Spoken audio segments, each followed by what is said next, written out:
you and with your spirit. A reading from the Holy Gospel according to Luke. Glory to you, O Lord.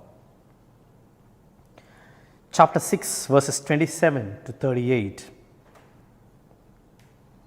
At that time, Jesus said to his disciples, I say to you who hear, love your enemies. Do good to those who hate you. Bless those who curse you. Pray for those who abuse you.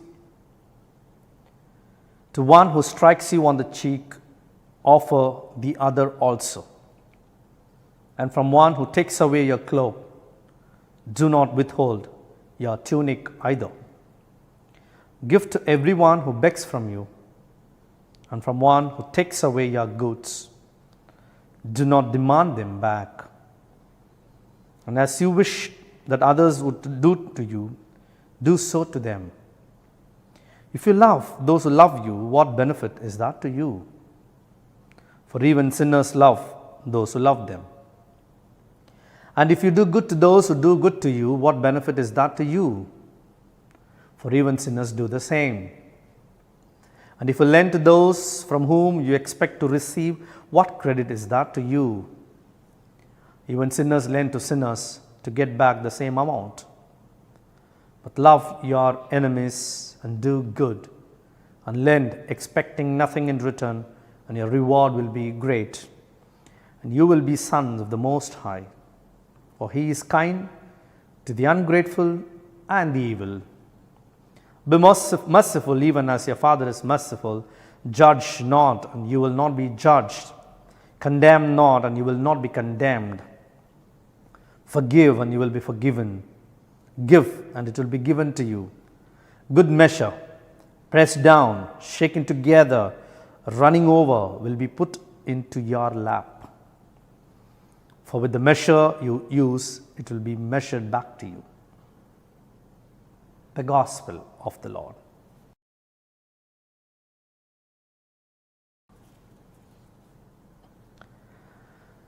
Dear friends, on this beautiful day when we are celebrating our 150th day of our spiritual ministry and breaking of the word, it has been a wonderful days of blessings because we got so close to word of God, we got familiarized with the text to a certain extent, and it has also increased, deepened our love for word of God. I think we need to learn, we need to increase more. We need to increase our love towards the text, and today's text are much more direct and very strong, and in fact beautiful text for us to reflect. Every line can actually be taken and reflected for us together. So let's see how much of time we can spend for these two readings, and then we try to take a beautiful lesson for us. From the first reading of today, we see how St. Paul talks about the food that is being offered to the idol. And here, what is basically the motive that goes through the text is this: be a little more sensitive towards people, maybe who are quite weak.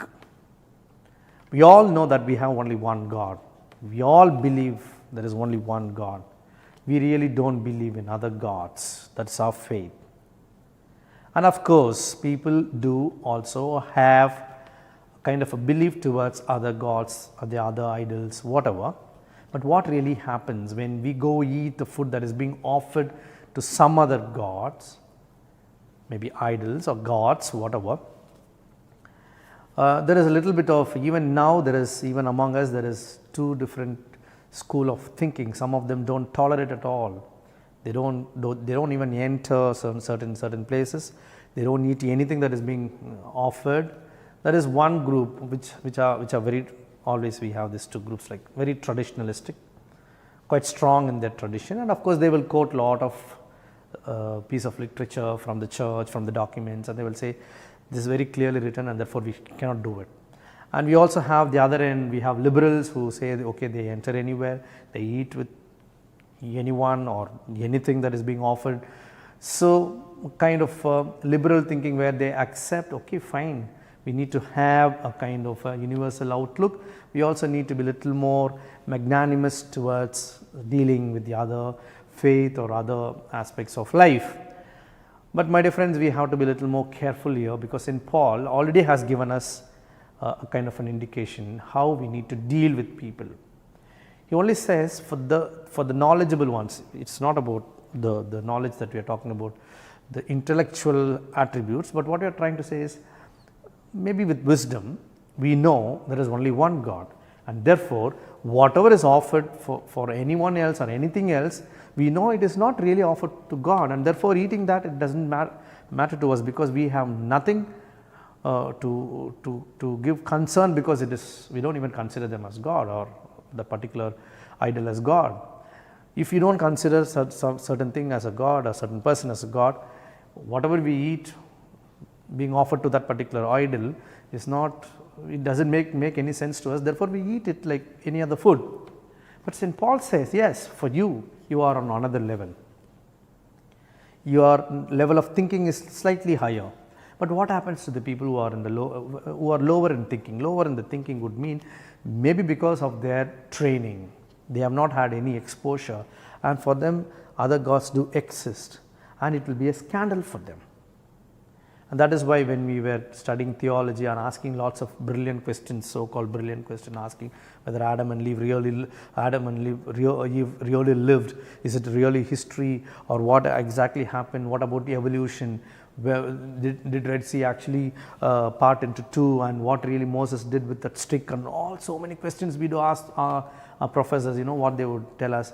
Yes, you ask any type of questions, try to get answer, try to solve all your puzzles, everything is fine. But when you go and preach to simple people, don't go and show all your erudition and your knowledge and things like that, and you go and talk about all this, whatever you learned, whatever you argued during a time of theology, don't go and preach it to simple minded people. It will be a scandal, and they may lose faith also. So this is where we need to be sensitive. What we have to give to whom, from whom we have to take, how much we have to take, where is the limit. So today the sensitivity is going, it's becoming nothing. Two people talking to each other, quite personal topic, we wanted to go inside. And someone is in the meeting, we keep peeping through several number of times. And sometimes we don't even peep through, we walk inside. And some have a very bad habit of asking all insensitive questions. They will be asking about straight away, are you married, how many children you have, what is your weight, what is your height, we have to think, is it really needed? And we will be asking all insensitive questions, hurt the feelings of the other. Where are you coming from? What is your salary? How much you have in the bank? Some are so curious to ask, but it's only a sign of being very insensitive. And people who are very insensitive, people who don't respect the feelings of the others, are the ones who will demand it more, and they will be very secretive about their own affairs. So dear friends, St. Paul says, let's be more sensitive. We are, as Christians, we are not called to be living a very ordinary life. We are asked to live extraordinary life. In this context, eating food that is offered to the idols, is the question here is, be sensitive. When someone is there, going to be scandalized, don't argue with them saying, you should know, don't you know this document is teaching this, don't you know this, don't you know? They don't know it. So let's treat them with charity, and we have to accommodate them, not that they have to come up to our standard. We have to go down to their standard and make sure they are also feeling comfortable there. So being sensitive, extraordinarily sensitive.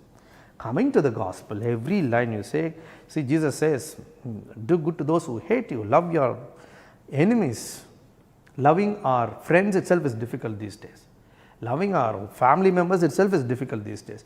And where on earth we are going to love our enemies? And today one of the statements, like as we use, I like him, I love her, all that is one side. The other side is, I hate her. I cannot stomach this person. I cannot stand him. I literally feel like, we use all sort of angry and kind of a hatred speeches against so many of them. and once we don't like someone, we keep hating them. It's not about just hating, we go to the level of scheming a lot of things and trying to destroy them. Jesus says, you are a Christian, your ethics is not an ordinary ethic. It's not a human ethic. It has to be a transcendental ethic. So our ethics cannot be just human ethics. We have to move higher.